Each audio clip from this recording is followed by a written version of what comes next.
Hello, hello. Hey guys, welcome to another episode of Inglês no Rádio. Today is kind of a different episode.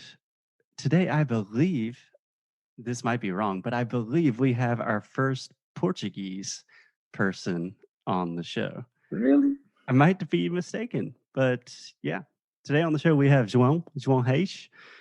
João, how are you doing? Welcome. I'm great and so happy to hear you pronouncing so well my name. João Reis is definitely a challenge. It's a Portuguese challenge for any non-native. So yeah, really awesome that you are saying so well, and happy to be here, and also happy to be the first Portuguese. I'm surprised that I'm the first one in your podcast. That's cool. I could be wrong. We've done like 700 episodes, but I'm pretty sure you're the first one. I'm sure I'm sure you had it before. So thank you for inviting me, and it's a pleasure to talk with you and to your amazing podcast. Been going for a while, huh? 700. That's definitely an adventure already. It's a lot. It's a lot. João, I believe we met sometime last year. We participated in an online business community, and you are originally from Porto. Mhm. Is that correct? Yeah. Yeah. I was born in Porto. Yeah. And I am currently in Porto. And yeah, I thought it'd be great to catch up with you. And we have a lot of interesting things to talk about, especially with remote work, working from home, something that everyone's thinking about nowadays. But before we dive into that, João, can you just give me a little bit about your background, who you are, where you're from, what do you do? Yeah, that's a pleasure. So we met last year during this summer. Yeah, I think we went to for the seaside, and we talk about a lot of things, including teaching English. It was fun, and that was back in the days where we could just go out and be freely on a public space and just be close to other people, and not be afraid of that. Yes, it feels like a long time ago now. It does. So my name is João. Like you said, I was born in Porto. I'm an engineer. That's my background. I'm an industrial engineer, so I will work in Portugal. I lived in Sweden. I studied in Sweden. I did the exchange program. So probably you're not aware, but in Europe there's an amazing exchange program called Erasmus, where you go and study for a semester or a year in a foreign country or foreign university. So I was in Sweden for a year. Then I applied, and I was assistant for a cluster. So I stayed for 2 years. So that was the first experience for me traveling, and that never really left me. That seed of traveling. There is actually Erasmus also works with Brazil. So I think there's a program in my university. I used to go to Florianopolis, so students would exchange and go there, and Brazilian students will come and study in Portugal. I think that's still going. So that for me, that's one of the most important project that the European Union ever had in Europe, because it made all of us Europeans to travel around, and the generation that did this first, which was mine and a little bit older than me, now they are getting important roles in the society, in companies, in politics. This is all we call it the Erasmus generation now, taking over. And this Erasmus generation is a traveled Erasmus generation, people that travel at least around Europe. And that makes a big difference in our world. So that's why 10 years ago, I also decided I wanted to travel more. So I left everything. I sold my car, I rented my house, and I left my job. And I went originally backpacking. It was with Sarah, my wife. And we went, originally it was supposed to be backpacking, but then we lacked the money, so we had to actually work. So we started to work and get jobs. We did bartending and teaching English, but I'll tell you a bit about that later. So we did everything we could to make everything it was legally possible to do and make money, and we kept traveling for many years, like we are still doing it now. Nowadays, for the last 4 years, we've been doing this online. So we became the so-called digital nomads, but before we were normal nomads, not digital at all. Yeah, I think what we would call like backpackers back in the day. Yeah. Well, in a way, yes. But we were leaving, so we were very slow travels. We were leaving, so we were moving to a country like, for example, Cayman Islands. So we moved there. We got a job and a bar, and we stayed there for 2 years. Yeah, so then in Brazil we stayed for 3 years. In Nicaragua we stayed for 6 months. So we only backpacked really for 9 months in Central America. That's when we're just traveling and backpacking and moving around and almost no work. We did some volunteer work, but very short period. So that's where we were like real travelers, or at least full-time travelers. The rest of the time we're like nomading between countries, but staying there for a while. Now English came because back in the day, and still is, one of the best jobs you can have when you are traveling is to teach English. So you move into a country, you teach in schools, or you teach in projects. So you teach English to foreigners as a foreign language. And so in London, we did the TEFL diploma, and we started to, as soon as it was possible. It was first time we taught was in Nicaragua. We started to teach kids in projects, start to teach English. Just to explain, a TEFL is a certificate teaching English as a foreign language. Yeah, it's a simple one. It's not like a full degree. We not became real. I don't say real teachers. I don't became like pure like 5-year licentiate teachers. But it does give you a lot of tools and skills for you to be able to teach English in these kind of projects. Yeah, I'm kind of ashamed to say, but I remember I needed a TEFL certificate for some job, and I just did it online, and it was like a 45-minute test, and they gave me a TEFL. I was like, oh, that was easy. Yeah, there are many kinds of TEFL. Yeah, but that's also Yeah. possible. Yeah, they're like 100 hours, 50 hours. Yeah, that's many. But anyway, what's really important is actually real experience and how your soft skills are able to manage Of course. and teach kids or adults, of course, English. So that's where we started, and for us, English was kind of natural because in Portugal it's standard, it's mandatory, and in education we always learn English and French at least 6 years, and then it's very common at least English. French not so much. Who wants to learn French, right? Then people tend to focus on English and continue learning. So it's very standard nowadays to learn English on your education. So for us was a natural step to use it as a tool to get a job and to work and to continue traveling. And after that, we started to teach English online too. So we started teaching the schools and everything while we were traveling. And we've been doing that even until now. I stopped doing that because I'm now organizing conferences, which is kind of crazy. This year is the year of summits and conference. Everyone is organizing summits, but yeah, that's what I'm doing too. But Sarah, for example, she's still teaching English, and yeah, she's happy and making good money for it. Okay, wow. So a lot there. I have several questions I want to ask you. So first, just to clarify, you're Portuguese, born and bred. Portuguese is your native language. Everyone Yes. listening now can understand that you speak English very, very well. But I think it is remarkable the fact that you're not a native English speaker and you still say that teaching English is like one of the best jobs you can have, which I totally agree with. But I think most people listening would think, I can't teach English. I'm not a native English speaker. Do you have any recommendations for people that might be thinking like that? So if I could bring people that I met on this journey that are teachers and they teach other people, I actually have students that are in my classes. They all themselves teaching English because first you don't need to be a perfect English speaker, and I have accent. And there's a lot of teachers from from Eastern Europe which have very strong accent, but they're still able to teach English. Because it depends on the levels of you're trying to teach. But if your English is not like level 10, it's level 8, you can still teach people up to level 8, right? Precisely.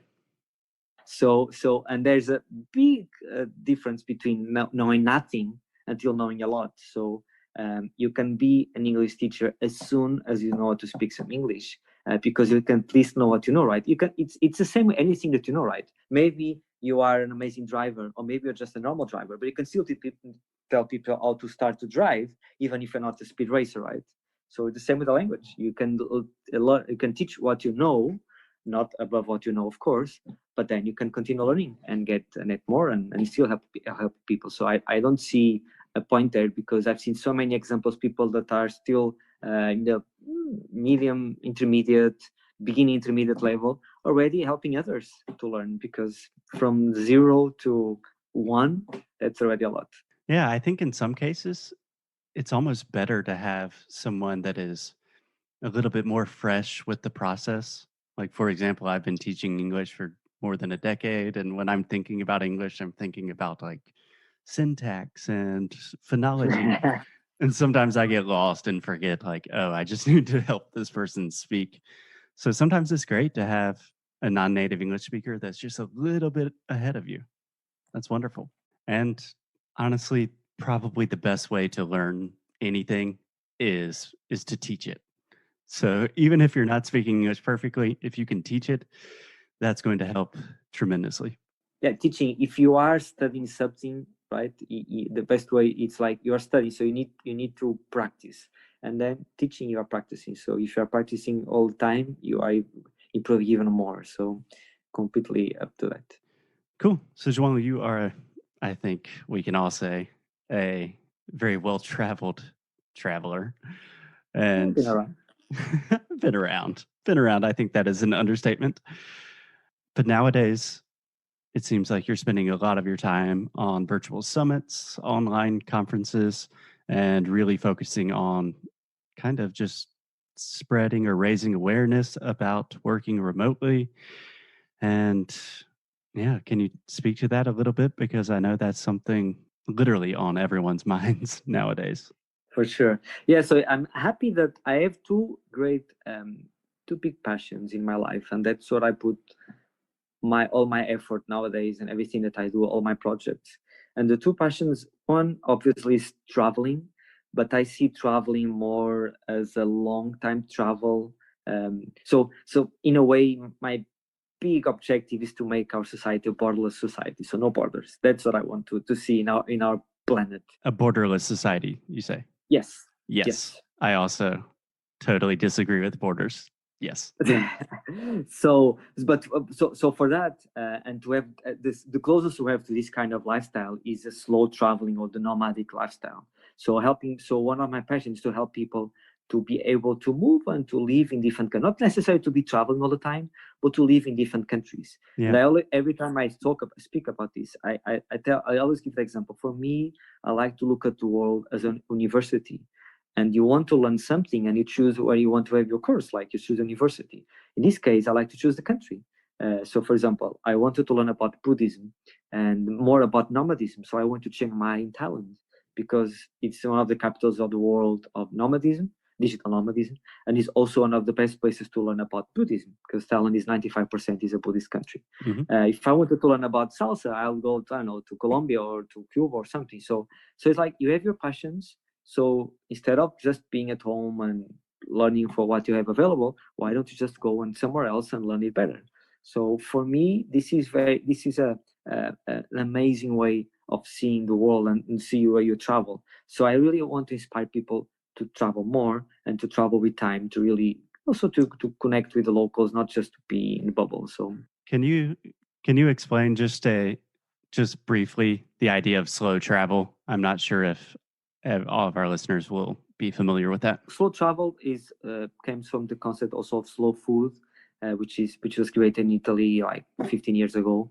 But it's basically the same idea. So if you travel, if you're always on the road, if you're always moving around, you don't have much time to connect with the locals, right? Because you don't have much time. You just need to see what you have to see and then move and Yeah. then go, right? Go take selfies and go back. Yeah. Check, and then keep going, right?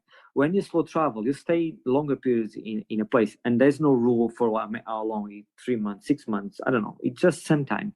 Enough for you to have a better taste or connect more with the local community, what's going on, and meet more local people and make friends and see what they do. Have time for them, to spend time with them.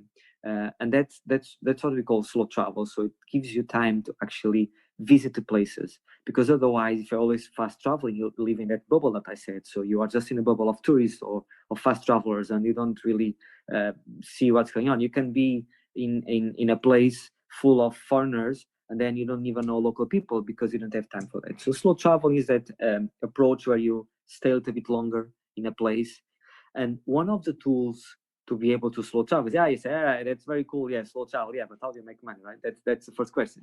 Yeah. So And one of them, I spoke about two of them already. You can work in hospitality, so that's why I did bartending. You can teach English, but there's another way, and that's what I've been doing for the last 4 years, which is remote working. You can actually work remotely, and then you can live everywhere that you want to live, as long as there's internet, right? So for me, I like to promote and inspire people to get into remote work or remote jobs, so that they can achieve this lifestyle of being able to live and move around the world. Doesn't mean that to be travel. You can stay in a place for years, doesn't matter. But at least you know that if you want to move at a certain point, you can. It's Yeah. just up to you. Just gives you more options. Yeah. Yeah, just keep. So it's like your life is based on some restrictions, right? And jobs normally are one of them. So where do you want to get it? Where do you get it? So it's taking that out of the equation. There's other restrictions, of course. There's still family. There's still money. There's still a lot of things, safety. But at least the job is out of the equation. You don't need to think about that. Right. Everything else you can play around, but not the job. So that's why I've been organizing. Oh, and my other passion, I can say before, is sustainability. So I really like to promote and talk about sustainability. So that's why we created our personal brand called No Footprint Nomads, where we try to promote this type of lifestyle, but at the same time to be conscious that of what you do as an impact in our society. And traveling is even worse, so you have to be even more careful with your travels, because your impact, your footprint is much bigger. Yeah. Can I ask you a quick question? Sure. How would you translate footprint to Portuguese? Pegada ecológica. Pegada. And in Brazil, they say pegada. Ah, cool. Pegada. Yeah. Sorry. Okay, that's just me trying to take advantage of it. Yeah, I think you were one of the first people that really opened my eyes to. I consider myself, an ecologically mindful person, but yeah, traveling leaves a huge, huge footprint, and we really need to be conscious about it. Yeah, and also the speed that you travel, right? It's the travel and the way that you travel. Because if you are always moving around, you have to use a lot more disposables. You don't have time to plan things. Precisely. To have some impact, right? But if you are moving around too fast, there's not much plan you can do about that. You just need to do the minimum. So that's for me, that's really important. Awesome.